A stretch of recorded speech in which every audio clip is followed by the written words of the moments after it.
नमस्कार मंडळी, मी आहे संतोष चकोर। मंडळी, एकीकडे उत्तर प्रदेशच्या दळभद्री पोलिसांवर सर्व स्तरांतून टीका होते, तर दुसरीकडे मुंबई पोलिसांचं कौतुक होत आहे। तसंही मुंबई पोलीस ग्रेट आहेतच, हे जगाने सुद्धा मान्य केलंय। मुंबई पोलिसांना जागतिक पातळीवर दुसऱ्या क्रमांकाचे सर्वात सक्षम पोलीस दल का म्हटलं जातं, याचं उदाहरण आपण अनेक वेळा पाहिलं आहे। आणि सध्या मुंबई पोलिसांचे कौतुक होण्याचे दोन कारणं आहेत। एक म्हणजे अभिनेता सुशांत सिंग राजपूत प्रकरणात आणि सध्याच्या बॉलिवूड ड्रग्ज कनेक्शन प्रकरणात मुंबई पोलिसांच्या कामगिरीवर खूप जोरदार टीका झाली होती। अभिनेत्री कंगना राणावत, अर्नब गोस्वामी यांनी तर मुंबई पोलिसांना बदनाम करण्याचं षडयंत्रच रचलं होतं।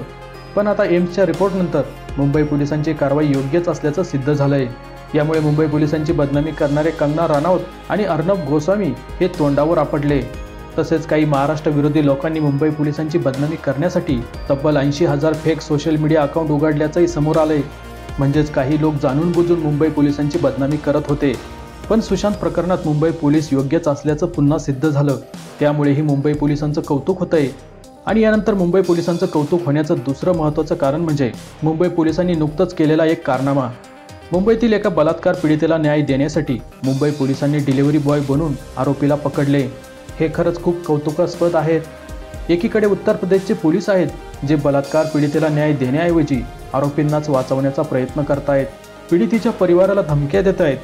खरं तर उत्तर प्रदेशच्या पोलिसांकडून गरिबांनी न्यायाची अपेक्षा करूच नये असं आता वाटायला लागलंय। उत्तर प्रदेशचे पोलीस हे आरोप लिहिण्याअगोदर पीडित व्यक्तीची जात धर्म बघतात, त्याची श्रीमंती गरिबी बघतात। हे सर्व अतिशय निंदनीय आहेत। तर दुसरीकडे आपले मुंबई पोलीस आहेत, जे कोणत्याही प्रकारची श्रीमंती गरिबी किंवा जात धर्म असा भेदभाव न करता आरोपीला बेड्या ठोकतायत। अंधेरीतील एका हेल्थ क्लबमध्ये काम करणाऱ्या एका महिलेवर एका उच्चभ्रू घरातील फुटबॉल प्लेअर असणाऱ्या व्यक्तीने लग्नाचे आमिष दाखवून बलात्कार केला। त्यानंतर त्याने कर्नाटकला पलायन केले।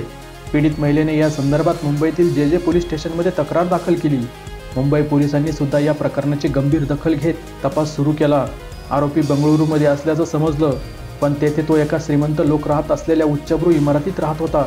येथे आरोपी जेवणासाठी ऑनलाईन ॲपद्वारे जेवण मागवत असल्याचं मुंबई पोलिसांना समजलं। मग या आरोपीला पकडण्यासाठी मुंबई पोलीस चक्क डिलिव्हरी बॉय बनले आणि या आरोपीला पकडलं। मुंबई पोलिसांच्या या कामगिरीचं सर्व स्तरांतून कौतुक होत आहे। महाराष्ट्राचे गृहमंत्री अनिल देशमुख यांनीही ट्विट करत मुंबई पोलिसांचं कौतुक केलंय। खरं तर पोलिसांनी काम कसं करावं हे उत्तर प्रदेश पोलिसांनी मुंबई पोलिसांकडून शिकायला हवं। तर मंडळी, मुंबई पोलिसांच्या या कामगिरीबद्दल तुमचं मत काय ते या व्हिडिओखाली कमेंट करून नक्की सांगा।